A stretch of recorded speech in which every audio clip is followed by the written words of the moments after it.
नमस्कार दोस्तों, स्टॉक्स की स्टडी चैनल पर आपका स्वागत है। आज हम बात करेंगे कुछ ऐसे स्टॉक्स के बारे में जो कि 100 से 200 रुपीज़ के बीच में हैं। दोस्तों, जो इन्वेस्टर कम पैसे से शुरुआत करना चाहते हैं वह इन स्टॉक्स की स्टडी कर सकते हैं। इनमें कुछ ऐसे स्टॉक हैं जो कि फंडामेंटली स्ट्रॉन्ग हैं और जानी मानी कंपनियां हैं, और अलग अलग सेक्टर से हमने यहाँ पर कुछ स्टॉक लिए हैं। चलिए शुरू करते हैं स्टॉक्स की स्टडी। चलिए दोस्तों, बात करते हैं ट्राइडेंट लिमिटेड की। यह एक फ्लैगशिप कंपनी है जो कि बाथ लिनन बनाती है, बेड लिनन बनाती है और व्हीट स्ट्रा वेस्ट पेपर बनाती है।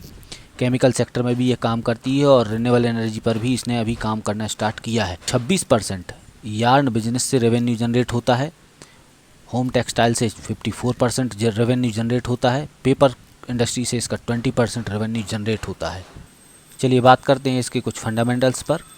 यह 19,874 करोड़ की कंपनी है। इसकी जो करंट प्राइस 39 रुपये है। इसने 70 रुपये का हाई लगाया है। इसका पी जो है 23 है सॉरी। इसकी बुक वैल्यू 7.54 है। यह कंपनी डिविडेंड भी पे करती है। इसका आरओसी और आरओई ठीक ठाक है। चलिए बात करते हैं इसकी सेल्स की। इसकी सेल्स जो है लगातार बढ़ रही है। यहाँ पर आप देखेंगे 1482, 1692, 1980, 1870। यह साल दर साल ग्रोथ करती जा रही है और अपने बिजनेस को बढ़ाती जा रही है। इसका ऑपरेटिंग प्रॉफिट भी साल दर साल, यहाँ पर आप देखेंगे इसका ऑपरेटिंग प्रॉफिट जो है वह भी साल दर साल बढ़ता जा रहा है। 230, 242, 237, 284, 411, 406, 338। चलिए हम बात करते हैं इसके कुछ और फंडामेंटल्स। इसका CAGR यदि हम देखते हैं तो इसने पिछले 10 सालों में 45% का, पिछले 5 सालों में 40% का, पिछले 3 सालों में 84% का और पिछले 1 साल में 140% का CAGR से ग्रोथ की है। इसका जो रिज़र्व है वह भी लगातार बढ़ता जा रहा है। 2475, 2523, 2819 और यहाँ पर फाइनल 3335 करोड़ रुपए का रिज़र्व रखती है यह कंपनी। इसकी बोरिंग लगातार घट रही है। यहाँ पर आप देखेंगे 2849, 2798, 2436, 1991 प्लस उसका 1562, 1597 लगातार बोरिंग को घटा रही है अपनी। और इस कंपनी का जो मैनेजमेंट है वह बहुत ही स्ट्रॉन्ग है। चलिए बात करते हैं शेयर होल्डिंग पैटर्न पर। प्रमोटर ने अपनी होल्डिंग 73% रखी है। FII ने अपनी होल्डिंग को बढ़ाया है। DIIs ने कुछ कम की है। पब्लिक की 22.13% की इसमें हिस्सेदारी है। यह कंपनी फंडामेंटली स्ट्रॉन्ग है और यह फ्यूचर में ग्रोथ दे सकती है। इस कंपनी पर हम विश्वास कर सकते हैं।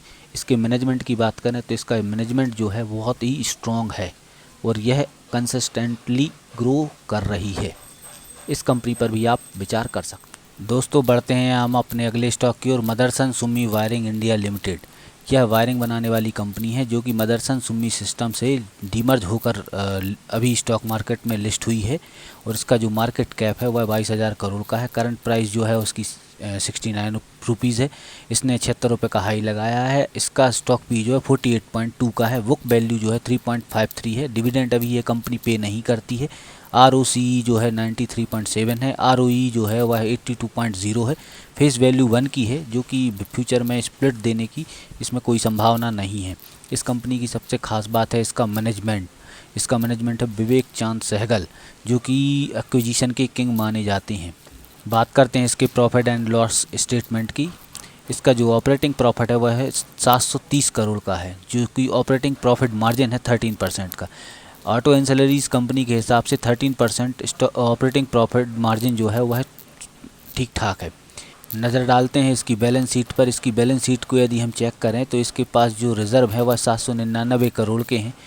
इसने जो बोरिंग ले रखी है वह 283 करोड़ की है जो कि जस्टिफाइड है, ठीक ठाक है। इसके फंडामेंटल्स जो हैं बहुत अच्छे हैं और यह कंपनी फ्यूचर में बहुत अच्छा ग्रो कर सकती है। बात करें इसके शेयर होल्डिंग पैटर्न की। प्रोमोटर ने अपनी होल्डिंग जो है 61.73 रखी है और इसमें FIIs ने भी अपनी पोजीशन बना के रखी है 14.89 की और DIIs ने भी इसमें इन्वेस्ट कर रखा है 13.42% का और पब्लिक की हिस्सेदारी इसमें 9.96। बढ़ते हैं हम अपने अगले स्टॉक की ओर, ब्लैक रोज इंडस्ट्रीज़।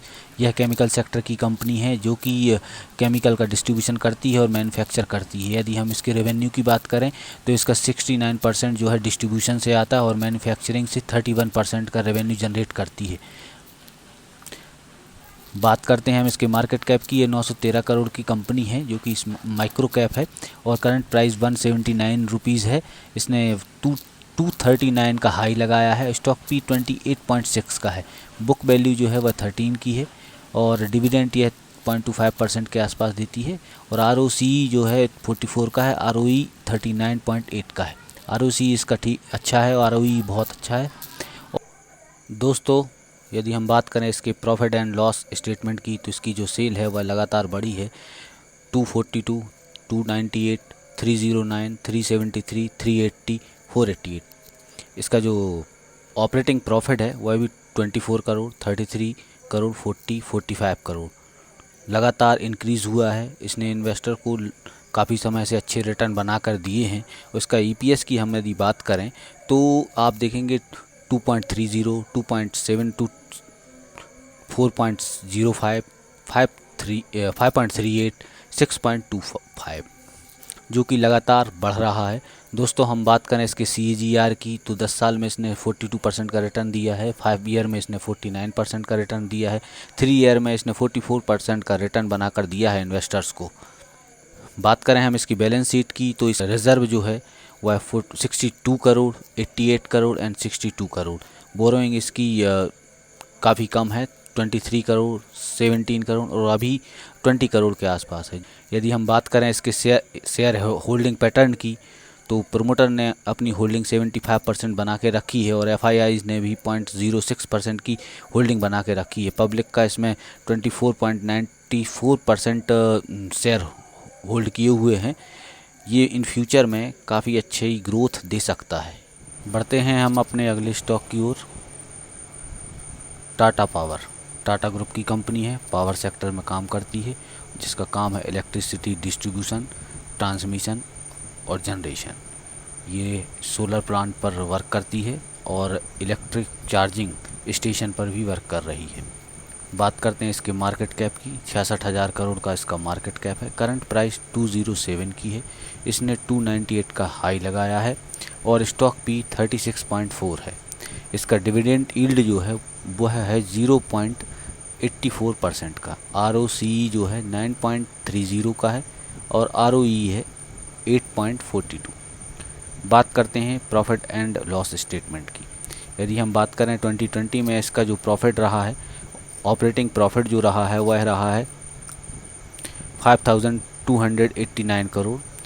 2021 में इसका जो ऑपरेटिंग प्रॉफिट रहा है 6,956 करोड़ और 2022 में इसका जो ऑपरेटिंग प्रॉफिट रहा है वह 6,663 करोड़ रुपीज़ रहा है। बात करें हम इसके बैलेंस शीट की तो इसका जो रिज़र्व है वह भी 22,122 करोड़ रुपीज़ का है, लेकिन यहाँ पर बोरिंग ज़्यादा है जो कि 51,195 करोड़। यदि हम बात करें यहाँ पर इसकी प्रोमोटर होल्डिंग की तो वह 46.86% की है। इसमें FIIs की भी इन्वेस्टमेंट है और DIIs ने भी काफ़ी अच्छा इन्वेस्टमेंट करके रखा है। इस स्टॉक पर गवर्नमेंट को भी भरोसा है, जिसने गवर्नमेंट ने भी इसमें 0.32% का इन्वेस्टमेंट रखा है और पब्लिक का जो होल्डिंग है वह 26.12% की है। यह पावर सेक्टर की कंपनी और रिन्यूएबल एनर्जी पर काम करती है। ग्रीन एनर्जी, क्लीन एनर्जी पर वर्क कर रही है। दोस्तों, बढ़ते हैं हम अपने अगले स्टॉक की ओर, इंडियन एनर्जी एक्सचेंज IEX। यह एक मोनोपोली कंपनी है और गवर्नमेंट कंपनी है। इसका जो वर्क है एनर्जी का एक्सचेंज करना। यदि हम बात करें इसकी मार्केट कैप की तो 14,000 करोड़ की कंपनी है और इसका जो करंट प्राइस है 161 रुपीज़ है। इसने 319 रुपीज़ का हाई लगाया है। इसका स्टॉक पी जो है 47.9 है। यहाँ पर डिविडेंड भी यह कंपनी पे करती है। इसका डिविडेंड पे यील्ड जो है वह है 0.83% है। ROCE जो है 64 का है। ROE 49 का है, जो कि काफ़ी अच्छा है एक गवर्नमेंट कंपनी के हिसाब से। यदि हम बात करें प्रॉफिट एंड लॉस स्टेटमेंट की तो इसकी जो सेल्स है वह रेगुलरली बढ़ रही है। जहाँ पर 2020 में इसकी जो सेल थी वह 257 थी, उसके बाद 2021 में इसकी जो सेल बढ़कर हो गई 317, उसके बाद 2022 में इसकी जो सेल है वह बढ़कर हो गई 426। यहाँ यदि हम बात करें इसके ऑपरेटिंग प्रॉफिट की, वह भी रेगुलरली बढ़ रहा है। 203 करोड़, 204 करोड़, यहाँ पर 2021 में 259 करोड़ हुआ और वहाँ पर 2021 में 366 करोड़ रुपीस का प्रॉफिट इसने जनरेट करके दिया है। यदि हम इसकी बात करें, इसके ओपीएम की बात करें, जो कि इसकी सबसे खास बात है, इसमें 80%, 82%, 86% का इसका ऑपरेटिंग प्रॉफिट मार्जिन है। बात करें हम इसकी बैलेंस शीट की, तो इसका जो रिज़र्व है, इसके पास काफ़ी अच्छा रिज़र्व है। 612 करोड़ रुपीस का रिज़र्व यह कंपनी अपने पास रखती है, जिसमें 10 करोड़ रुपीस की बोरोइंग है, जो कि ना के बराबर है। बात करें हम शेयर होल्डिंग पैटर्न की, तो यह एक गवर्नमेंट कंपनी है। गवर्नमेंट ने अपनी कोई होल्डिंग नहीं रखी है। यहाँ पर होल्डिंग एफआईआईज़ की है, डीआईएस की है और पब्लिक की है। यदि हम बात करें एफआईआईज़ की होल्डिंग तो 27% की है और डीआईएस की होल्डिंग 19% की है, पब्लिक की होल्डिंग 53% की है। दोस्तों, जिन 5 स्टॉक की हमने अभी बात की है, गुड फंडामेंटल के साथ साथ इनका मैनेजमेंट भी बहुत स्ट्रॉन्ग है और यह सभी अलग अलग सेक्टर की कंपनियां हैं। इनकी जो प्राइस है वह काफ़ी कम है, जो कि अभी मार्केट में काफ़ी अच्छे डिस्काउंट में मिल रही हैं। इस मार्केट क्रैश में इन कंपनियों के बारे में आप सोच सकते हैं। और इसी तरह की जानकारी के लिए बने रहें स्टॉक्स की स्टडी चैनल पर। लाइक करें, सब्सक्राइब करें। Thank you.